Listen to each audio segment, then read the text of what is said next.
आशा गटप्रवर्तक भगिनी, त्याचप्रमाणे आयटकच्या मोर्चात सहभागी असलेल्या सर्व स्त्री परिचरताई, अंगणवाडीच्या ताई, शालेय पोषण आहारच्या सर्व भगिनी, या ठिकाणी आपापल्या वेगवेगळ्या संघटनेचे प्रतिनिधी पदाधिकाऱ्यांनी मंत्री महोदयांच्या समक्ष चर्चा केलेली आहे।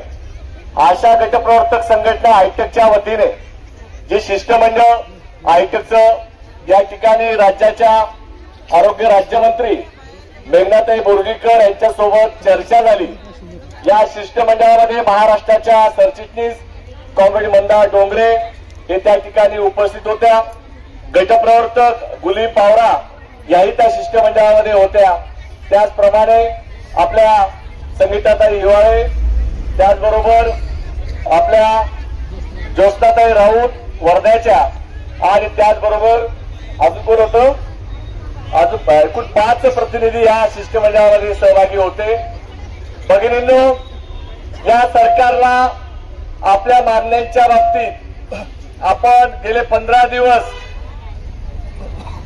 आधी निवेदन पाठवल्यावर सुद्धा ज्या पद्धतीने त्यांच्याकडनं अपेक्षा होती, या ठिकाणी आज राज्याचे आरोग्य मंत्री प्रकाश आंबेडकर साहेब उपस्थित नसल्यामुळे आरोग्य राज्यमंत्र्यांच्या सोबत या ठिकाणी चर्चा आशा गटप्रवर्तकांच्या प्रश्नावरती आपण केली।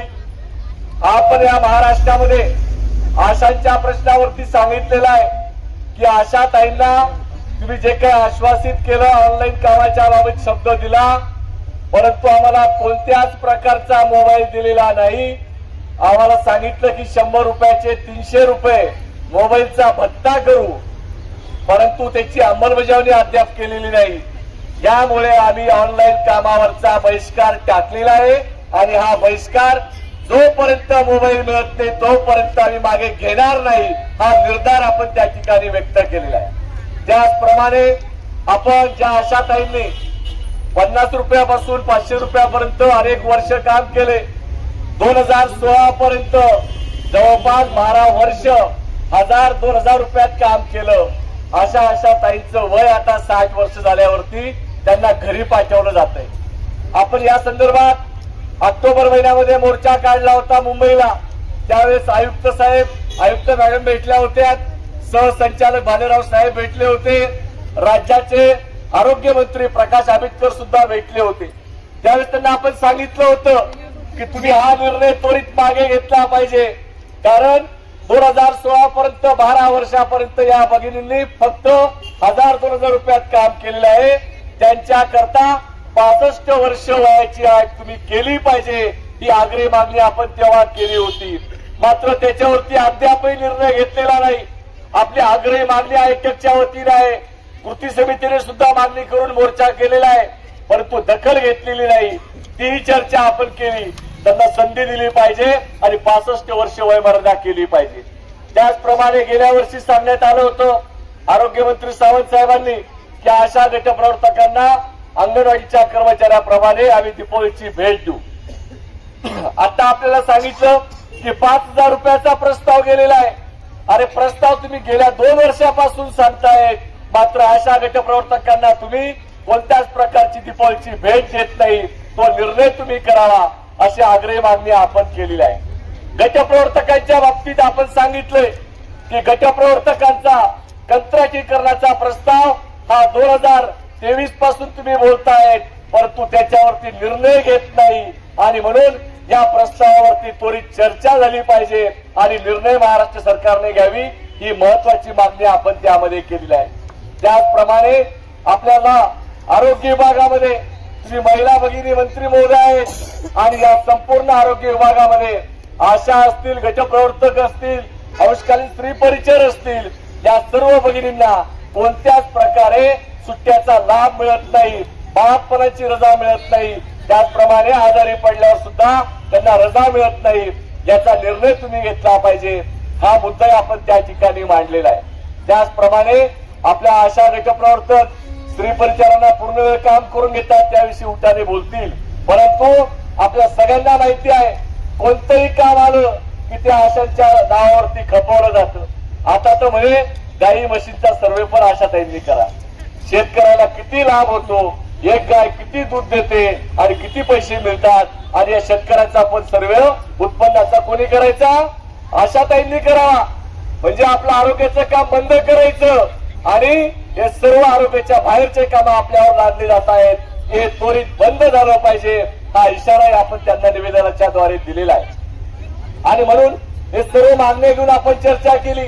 अजून 22 मागण्या आपल्या आहेत. आरोग्यवर्धिनीचा लाभ मिळाला पाहिजे. मातृत्व वंदनाचे पैसे, आपले पीएमआयचे पैसे गेले 2-3 वर्षापासूनचे थकीत आहेत, त्याचाही कुठल्या प्रकारचा त्यांनी आजपर्यंत पाठपुरावा करून आपल्याला लाभ दिलेला नाही. आणि म्हणून सर्व प्रश्नांची आपण चर्चा केली.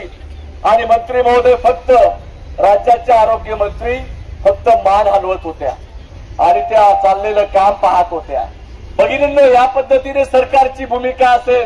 ते आरोग्य राज्यमंत्री आहेत, त्यांच्या गावामध्ये जाऊन त्यांच्या गावात आपले मुगाजी बुरुड साहेब, माधुरीताई क्षीरसागर, मी स्वतः त्या ठिकाणी मोठा मेळावा घेऊन आपण मेमनाताईंना सर्व आशाताईंच्या मागण्या सांगितलेल्या होत्या. त्याला सुद्धा बोलता बोलता 4 महिने झाले, परंतु राज्य सरकारच्या बरोबर मंत्रालयात बैठक त्यांनी आपल्याला दिली नाही. म्हणून या सरकारची भूमिका, आजचं जे काही वर्तन आहे की आपल्याला उत्तर द्यायला सुद्धा कोणी समोर यायला तयार नाही.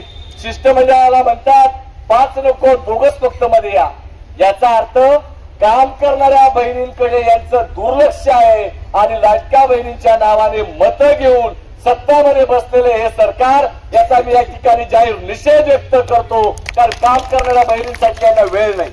2 लोकांना चर्चेला बोलवतात, हजारो आशा गटप्रवर्तक इथं आलेले असताना नाकारलं जातं, 2 तास बाहेर बसवलं जातं. याचा विचार तुम्ही करणार की नाही?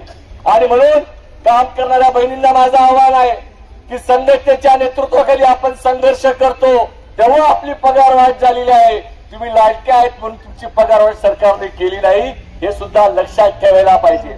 आणि म्हणून आजचं सर्व वर्तन जर पाहिलं, काय होईल? आज आपलं निवेदन घेतलं, करते म्हणाले, पण काय करणार? काहीच बोलायला तयार नाही. आणि अनेक आशाताईंना 20 वर्ष काम करून, 17 वर्ष 18 वर्ष काम करून 60 वर्ष पूर्ण झालं म्हणून साधं गुलाबाचं फुल सुद्धा न देता त्यांचं दप्तर सर्व जमा करून घेतलंय, त्यांना घरी पाठवलेले. अशा प्रकारचं काम करणाऱ्या ताईंच्या विषयी सरकारची भूमिका आहे. आणि म्हणून या सरकारच्या आजच्या या मोर्चाच्या निमित्तानं मी निषेध व्यक्त करतो आणि त्यांना सांगू इच्छितो की आशा आणि गटप्रवर्तक या साध्या सोप्या राहिलेल्या नाहीत. आजची एक म्हण होती, आपली एक घोषणा पण होती, आशा आहोत आणि काय आहोत?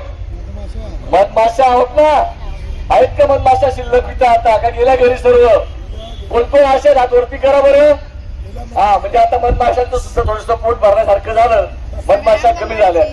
प्रश्न असा आहे की ज्याला 2 पैसे वाढून मिळाले की भूमिका लढण्याची कमी होते. सरकारला पण माहिती आहे की तुम्ही थोडा वेळ बसणार आणि 6 वाजलं की घरी निघून जाणार. भगिनींनो, 2 तासाचा मोर्चा, 2 तासाचं आंदोलन, 1 दिवसाचं आंदोलन, याला हे सरकार जुमानत नाही.